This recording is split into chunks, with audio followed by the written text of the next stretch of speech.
ብቻ እሱን አግብቼ በሊሞዚን ከሰፈር ስወጣ ምቀኞቼ ነው ማለት አንቺ ተንኮለኛ በስማ ደወለ ወይኔ ፍቅር አቤት ጀበናሽ ነው ማሬ ከማሚ ጋር ሾፒንግ ወጥቼ እሺ ቤቢ ቻው አረ ወደዛ በእኔ ድሬነ ቤታችን አትስጠብቂ እሺ ማሚ ሾው ሂጂ ሞልፋታ ያንን ተከራይ ከከፈር ትለዋለህ ካልከፈር እኔ ቆጣቴን ይዘህ ውልቅ በል በይው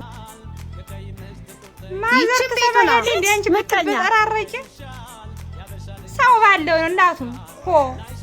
አንተ ለምረማ ከፍለ ያባልሽ ታረከው እንዴ በኋላ ከፍላለሁ 3 ቀን አንድ ያለፈው አታውቅም ነግሬሃለሁ ዛሬ ካልከፈል ኮተትህን ይዘህ ውልቅ በል ብለሃል እቺን ቤት ሆና ትሽ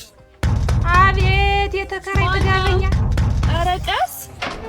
3 ቀን አለ 3 ቀን ስንት ከፈችለት እንጂ ጓደኛዬ እኮ ነው ኒጣ እዚህ ነው የምትኖሪው አታለክ ያከራዬ ልጅ ናት አንተ የት ነው የምታውቃት ታዲያ ይሄ ሁሉ ውሸት ምንድነው በዚህ ነው እንድታየኝ አልፈልግም ነበር ሁሉ ነገር ላስረዳችሁ ምንድነው የምታስረጂኝ አውቃለሁ አጥፍቻለሁ እናንተ ኑሮ ስለሚለይ ጥለኸኝ የምትሄድ መስሎኝ ነው ይቅርታ እንዴ አዲስ ፍቅረኛ ከነገርከኝ ሰናት መደበቅ ይሻላል እንዴ ሷፍታም ስለሆነ ንጹህ ልብሽን እንጂ የደለበው ኪስሽን አልነበረም አሁን ደግሞ ደሃ መሆንሽ አይደለም ያሳስበኝ በእኔ ላይ እምነት ማጣትሽ ነው አንቺ የሚጣበረ ምን ሰራልሽ ቆማለት ብልሽ ነው ግቢ መጣው ባክሽ ላንተ ያለኝ ፍቅር እውነት ቢሆንም ድህነት የምትንቀው መስሎኝ ውሸት አለም ፈጠርኩኝ እውነተኛ ደሃ ሰው የሚሆነው ማንነቱን ሲደብቅ ነው ይሄ ያረጀ ቤት አንቺን አያሳልስሽም እኔ የምፈልገው እውነተኛው አሚጣ ነው ከእንግዲህ መደበቅ ደክሞኛል ፍቅራችንን ከእንዳዲስ ጀምረው በሉ እንግዲህ ፍቅራችሁን መልካም ስራ በማስጨረስ ጀምሩ እኛ